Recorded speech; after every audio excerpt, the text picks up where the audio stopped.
आज हमारा राष्ट्रीय नेतृत्व, हमारा प्रधानमंत्री गुजरात का माटी का लाल दूसरे राष्ट्राध्यक्ष में जा रहा है तो दूसरे देशों के राष्ट्राध्यक्ष उसके पीछे पीछे। मैं आह्वान करने आया हूँ 21वीं शताब्दी जो नास्ट्राडामस की भविष्यवाणी थी कि 21वीं सदी का नेतृत्व वो देश करेगा जो 3 तरह से समुद्रों से घिरा होगा, वो भारत की तरफ इंगित करता है। निश्चित तौर पर आने वाले समय में पूरी दुनिया का नेतृत्व कोई करेगा तो भारत करेगा। हमने राज्य सत्ता के शासन को समाज सत्ता के अनुशासन में स्थापित करने का किसी ने काम किया तो उस देश का नाम है भारत। हमारे मुख्य अतिथि जिनको सुनने के लिए हम सब बेताब है, उनको मैं निमंत्रित करना चाहूँगा श्री दिनेश प्रताप सिंह जी। समर में घाव खाता जो उसी का मान होता है, छुपा उस वेदना में भी मधुर वरदान होता है, और सृजन में झेलता जो चोट छेनी की हथौड़ी की वही पाषाण मंदिर में कहीं भगवान होता है, वही पाषाण मंदिर में कहीं भगवान है। आज विश्वामित्री नदी के पावन तट पर बड़ौदा महानगर के इस महाराजा साहू जी द्वारा स्थापित विश्वविद्यालय के मेहता सभागार के में उपस्थित युगांतर के उद्घाटन अवसर पर माननीय लॉर्ड भिखु जी, राजमाता जी, इस विश्वविद्यालय के कुलपति माननीय परिमल जी, रजिस्ट्रार नीरजा जी और हमारी रति और प्रियंका दोनों बहनें, सम्मानित मंच, इस कार्यक्रम का कुशल संचालन कर रहे हैं हमारे संचालक मित्र, और इस सभागार में उपस्थित और सभागार के बाहर खड़े होकर जो लाइव टेलीकास्ट देख रहे हैं। मैं दुनिया के सबसे बड़े यूथ संगठन नेहरू आकिंस संगठन ministry of youth affair and sports की तरफ से आप सबका हार्दिक स्वागत करता हूं, वंदन करता हूं, अभिनंदन करता हूं। साथियों, हम लोग 3 दिन इस विश्वामित्री नदी के तट पर बैठकर शायद विचार मंथन करने वाले हैं, और विचार मंथन जब करेंगे तो जैसे समुद्र मंथन से बहुत सारे रत्न निकले थे, वैसे इस विचार मंथन से भी कुछ विचार रूपी अमृत भी निकलेंगे, जैसे अभी कुछ निकल चुके हैं, कुछ 2 दिनों में निकलेंगे। क्योंकि अगर हम माने तो शब्द ही ब्रह्म है, यही अमृत है। शब्द ही नष्ट नहीं होता है, बाकी तो सब कुछ नष्ट हो जाता है। तो जो इस परिचर्चा में आएगा निश्चित तौर पर हमारी भावी पीढ़ी के लिए एक उत्कृष्ट उदाहरण होगा। आज बड़ा शुभ दिन है कि हम अपने उस विषय पर 3 दिन चर्चा करने के लिए उपस्थित हैं कि भारत का विश्व का योगदान क्या है। जब जिगर जी ने मुझे इस विषय को बताया तो मुझे लगा कि शायद हम अपनी जड़ों की तरफ देखने के लिए उन्मुख हुए हैं। हम अपनी नींव को देखना चाहते हैं, हम अपने धरातल को देखना चाहते हैं। इसका मतलब है कि आने वाले समय में भारत की एक बुलंद इमारत बनाना चाहते हैं, बुलंद तस्वीर बनाना चाहते हैं। क्योंकि इतिहास में हमको ऐसा पढ़ाया गया कि हम जंगली थे, असभ्य थे, क्रूर थे, लड़ाकू थे, आतताई थे। आज हमारे मन में ऐसा भाव पैदा हो गया है कि क्या सचमुच हम ऐसे थे? हमको अपने ऊपर विश्वास नहीं होता है, हमको अपने शोध पर विश्वास नहीं होता है जब तक कोई पश्चिम का दार्शनिक उस पर मुहर नहीं लगा देता है। हम राम सेतु की भी बात करते हैं तो लोग सुप्रीम कोर्ट चले जाते हैं, अपने ही लोग, कि राम का तो अस्तित्व तो नहीं था, तो फिर राम सेतु की बात आप कहां से कर रहे हैं? लेकिन जब पश्चिम का कोई वैज्ञानिक आकर कहता है कि नहीं राम सेतु, श्री राम सेतु मानव निर्मित है, तो एक बार फिर हमारा सीना 56 इंच का हो जाता है। 1893 में पहली बार स्वामी विवेकानंद ने शिकागो के विश्व धर्म सम्मेलन में भारत को भारत के नजरिए से देखने का काम किया। उन्होंने कहा जिस चर्चा के लिए आपने मुझे बुलाया है, जिस तरह का ज्ञान हमको आप देना चाहते हैं, भारतवर्ष उसमें आपका गुरु रहा है। गुरु आप हमको सिखाएंगे।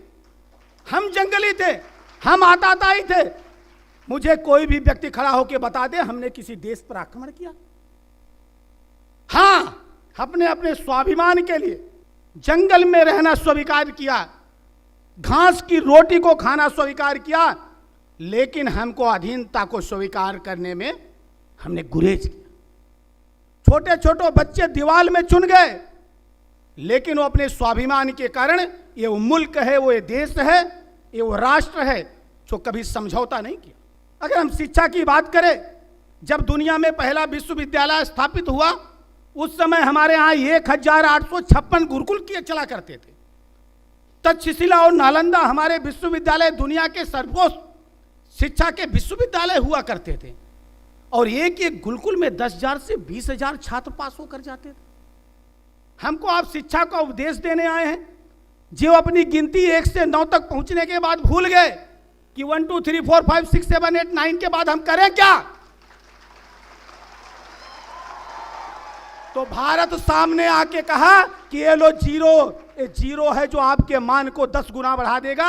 1 के सामने लगा दोगे तो 10 होगा, 10 के सामने लगा दोगे 100 हो जाएगा, 100 के सामने लगा दोगे 1000 हो जाएगा। हमने कहा गिन लो जितना गिनना हो। जब हमने क्या 2.5 सैकड़ा, 1000, लाख, करोड़, 10 करोड़, अरब पहुंचे, फिर आपकी गिनती भूल गई, दुनिया की गिनती। तो हमने कहा अब आपको जीरो से काम नहीं चलेगा, अब आपको पॉइंट से काम चलाना होगा। हमने दशमलव दिया। हमने कहा चले जाओ अंतरिक्ष में नाप लो पूरी दुनिया, और हमको आप कह रहे हैं कि हमारा क्या योगदान है। पाई का मान हमने आपको सिखाया, त्रिकोणमिति हमने आपको दिया, बीजगणित हमने आपको दिया, हमने आपको बैठना सिखाया। दुनिया सिर्फ एक आसन पर बैठ पाती है, दूसरी तरह से बैठने को कह दो कि पद्मासन भी होता है, सुखासन भी होता है। हमने यम, नियम, आसन, प्राणायाम, प्रत्याहार, धारणा और समाधि बताई। हमने राज सत्ता के शासन को समाज सत्ता के अनुशासन में स्थापित करने का किसी ने काम किया तो उस देश का नाम है भारत देश। स्वास्थ्य के क्षेत्र में रसायन शास्त्र की देन, हम कहते हैं कि एलोपैथी हमारी देन है, रसायन शास्त्र भारत की देन है, आयुर्वेद भारत की देन है, सर्जरी भारत की देन है। उस समय भारत में जो आयुर्वेद में, ऋग्वेद में चर्चा की गई है, जितने तरह के शस्त्रों का उपयोग सर्जरी में होता है, आज भी उतने ही तरह के सर्जरी का उपयोग हुआ है। हम अंतरिक्ष विज्ञान की बात कर लें, कल्पना चावला की बात कर लें, या सुनीता पांड्या जिसको बाद में सुनीता विलियम्स कहा गया, उनकी चर्चा करें तो कौन थे, किस देश की थी। हमारे यहाँ हर 50 किलोमीटर की दूरी पर धातु का निर्माण होता था। हम लौह बनाते थे, और ऐसा लौह बनाते थे जो पूरी दुनिया को सप्लाई करते थे, जिस पे जंग नहीं लगता था। देखना हो तो आज भी जाकर दिल्ली के लौह स्तंभ को देख लो, 15 साल पुराना लौह स्तंभ भी लहलाता, जैसे उस दिन था वैसे आज भी खड़ा है। जैसे महाराज माता जी कह रही थी, भारत के नाम से ही तो भारत, भा मीन्स ज्ञान, रथ माने लेकर चलने वाला, जो पूरी दुनिया को ज्ञान बांटता हो। क्योंकि हमने कोई काम अपने लिए नहीं किया, हमने पेटेंट नहीं कराया। अयम निज परो वेद गणना लघु तथा उदार चरिता नाम तु वसुधम कुटुंबकम, हमने पेटेंट नहीं कराया।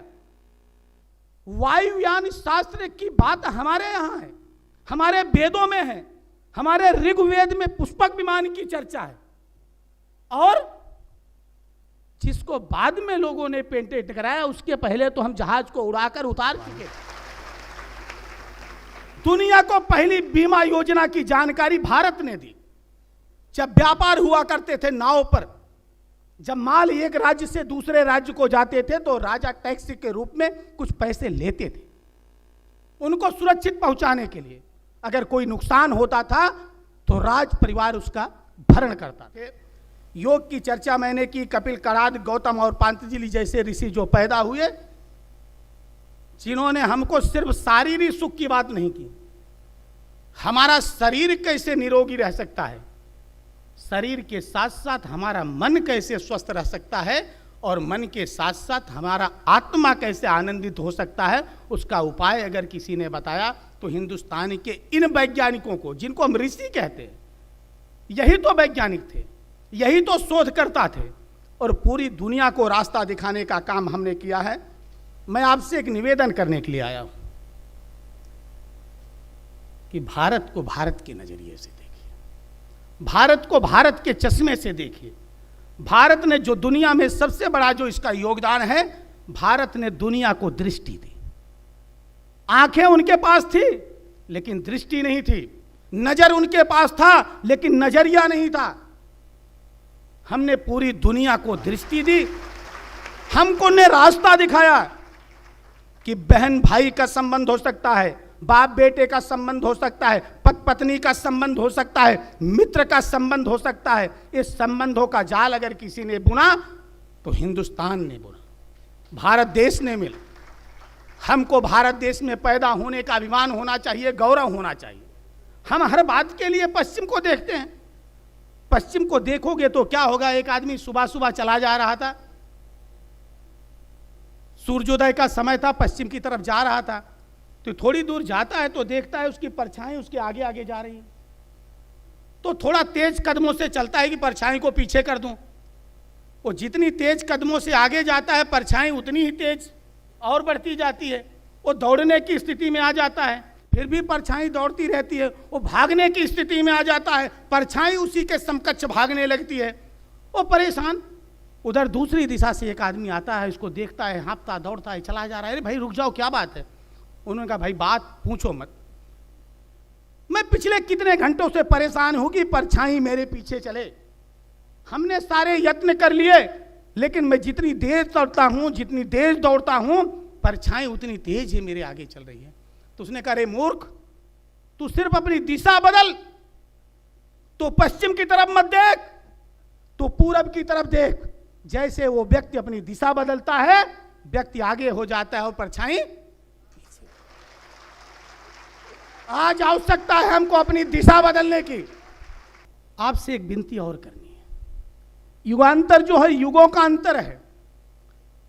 आज हम 21वीं सदी में खड़े होकर एक उस पीढ़ी की बात कर रहे हैं कि भारत का विश्व का योगदान क्या है, तो मैं कह रहा हूं कि हमारा मस्तक गर्व से ऊंचा हो जाता है और सीना 56 इंच का हो जाता है। 56 इंच गुजरात वाले ज्यादा समझते होंगे।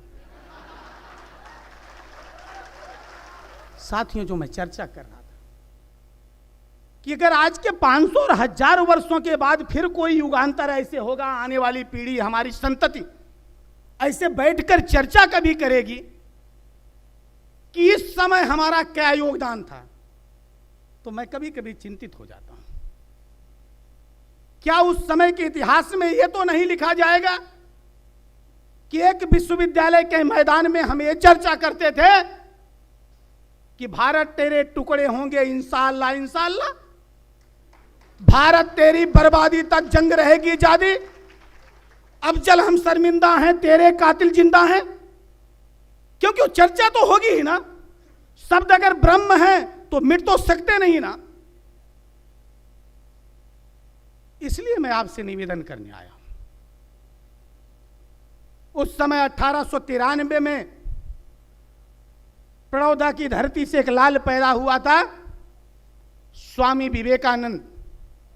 वो लाल था नरेंद्र, जो कालांतर में विवेकानंद के नाम से प्रसिद्ध हुआ। उसने कहा कि मुझे 100 नौजवान मिल जाएं तो पूरी दुनिया को बदल दूंगा। लेकिन नौजवान कैसे होने चाहिए? जिनके पुट्ठे लोहे के हों, जिनकी धमनियां स्टील की हों। 100 नौजवानों को खोजते खोजते चले गए। आज एक गुजरात की माटी का एक नरेंद्र फिर पैदा हुआ है। आज एक बार फिर से उन नौजवानों का आह्वान कर रहा है, कह रहा है जिले जिले में आप संसद आयोजित करके बताओ कि आपके सपनों का हिंदुस्तान कैसे होगा, आपको कैसा हिंदुस्तान चाहिए, आपके सपनों का, आपके भविष्य का कैसे भारत होना चाहिए। बलवान, ज्ञानवान, शक्तिवान, धनवान, भव्य, सभ्य, दिव्य, कैसा भारत आप चाहते हैं, आप बताइए। आज वो आह्वान कर रहे हैं और उस आह्वान को लेकर मैं आपके बीच आया हुआ, सिर्फ निवेदन करने के लिए कि जब भी कभी इतिहास लिखा जाए तो हमारा भी नाम, जैसे आज मैं खड़े होकर बड़े गर्व के साथ अपने उन मनीषियों के बारे में कह पा रहा हूं, ऐसे आने वाले संतत, आने वाले समय पे वो भी हमारे बारे में ऐसे विचार दे सके। और फिर प्रधानमंत्री जी कुशल भारत और कौशल भारत की बात करते हैं। नौकरी तो सबको नहीं मिल सकती है ना। लेकिन कौशल तो सबको मिल सकता है। ये मुझे नहीं पता है गुजरात का एक कौन सा चौराहा लेबर चौराहा है बड़ोदरा का। अगर मैं चला जाऊं सुबह 8 बजे वहां खड़े हो जाऊं तो 12 बजे तक मुझे कोई नहीं पूछेगा। कोई आएगा कहेगा भैया दीवार चुनना आता है, बोझा उठाना आता है, रंगाई करनी आती है, पुताई करनी आती है, निराई करनी आती है, गुड़ाई करनी नहीं पूछेगा। ये थोड़ी पूछेगा कि आप कितना पढ़े हो। लेकिन अगर किसी व्यक्ति के अंदर कौशल है तो 8:30 बजे के बाद 8:30 बजे तक वहां वो नहीं पाया जाएगा, वो कहीं अपने काम पे होगा। तो कौशल की बात करिए। प्रधानमंत्री जी बेटी बचाओ और बेटी पढ़ाओ की बात करें, मुझे बड़ी खुशी है। 2 बहनें डैश पर बैठी हैं और अपने युवा साथियों से विशेष करके आग्रह है, अरे आप नहीं पढ़ोगे, आप नहीं कौशल युक्त बनोगे तो अगर जमीन होगा तो हम हल चला लेंगे, बेटा हल चला लेगा। जमीन नहीं होगी मजदूरी कर लेगा। मैं आपसे पूछना चाहता हूं कि आप चाहते हैं कि बहन मजदूरी करे, बहन हल चलाए? इनको कौशल युक्त बनाइए। कल को कोई दिक्कत पड़ जाए तो किसी के सामने हाथ फैलाना ना पड़े।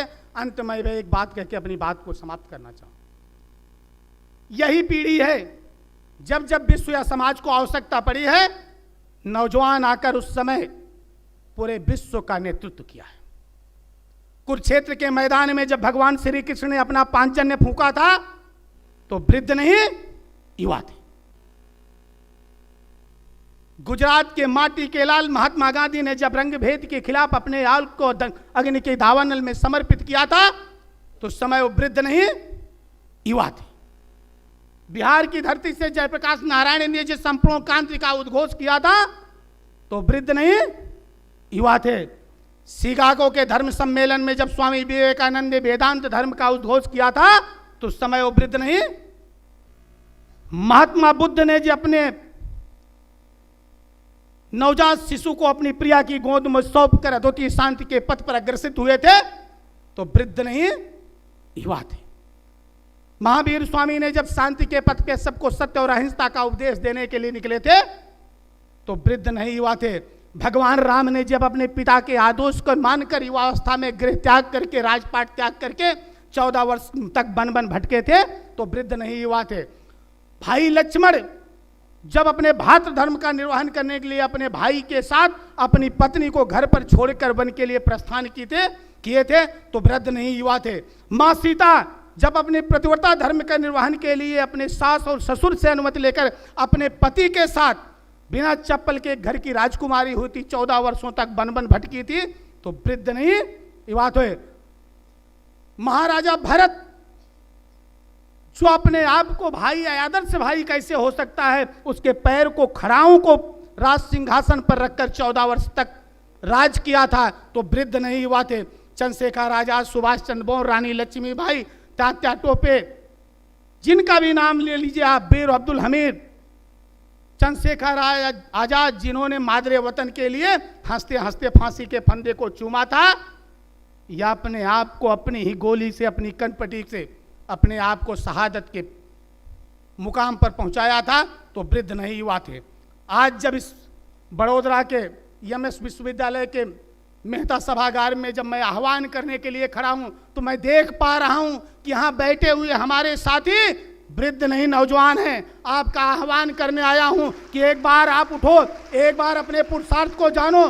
का चुप साध रहा बलवाना, हनुमान जी को जैसे अपने शक्ति का एहसास दिलाया गया था, आप अपनी उस क्षमता को जानिए। आप अपने ध्वनियों में बहने वाले उन मनुष्यों के रक्तों को देखिए, आप क्या नहीं कर सकते। मैं आह्वान करने आया हूं 21वीं शताब्दी जो नात्रेदमस की भविष्यवाणी थी कि 21वीं सदी का नेतृत्व वो देश करेगा जो 3 तरह से समुद्रों से घिरा होगा, वो भारत की तरफ इंगित करता है। निश्चित तौर पर आने वाले समय में पूरी दुनिया का नेतृत्व कोई करेगा तो भारत करेगा और आज भी कर रहा है। हमारा राष्ट्राध्यक्ष दूसरे मुल्कों में जाता था तो पीछे पीछे घूमता था। आज हमारा राष्ट्रीय अध्यक्ष, आज हमारा राष्ट्रीय नेतृत्व, हमारा प्रधानमंत्री गुजरात का माटी का लाल दूसरे राष्ट्राध्यक्ष में जा रहा है तो दूसरे देशों के राष्ट्राध्यक्ष उसके पीछे पीछे घूम रहे हैं। यह होता है 56 इंच का सीन। आपसे मैं आह्वान करने आया और दूसरे को सुधारने की जरूरत नहीं है। गंगा की कसम, जमुना की कसम, ये ताना बाना बदलेगा, तू खुद को बदल, तू खुद तो बदल, तब तो ये जमाना बदलेगा। हम दूसरे को सुधार रहे हैं। जिगर जी ने कहा कि मानव को निर्मित कर दिया, विश्व निर्मित हो गया। अंत में दुष्यंत कुमार की जिस पंक्ति से आपने बात शुरू की थी, उस पंक्ति से अपनी बात को, उस आह्वान के साथ अपनी बात को समाप्त करता हूं कि सिर्फ हंगामा खड़ा करना मेरा मकसद नहीं, कोशिश है कि ये सूरत बदलनी चाहिए, और मेरे सीने में नहीं तो तेरे सीने में सही हो कहीं भी आग, लेकिन आग लगनी चाहिए, और बन गई है पीर पर्वत अब पिघलनी चाहिए, इस हिमालय से भी एक गंगा निकलनी चाहिए।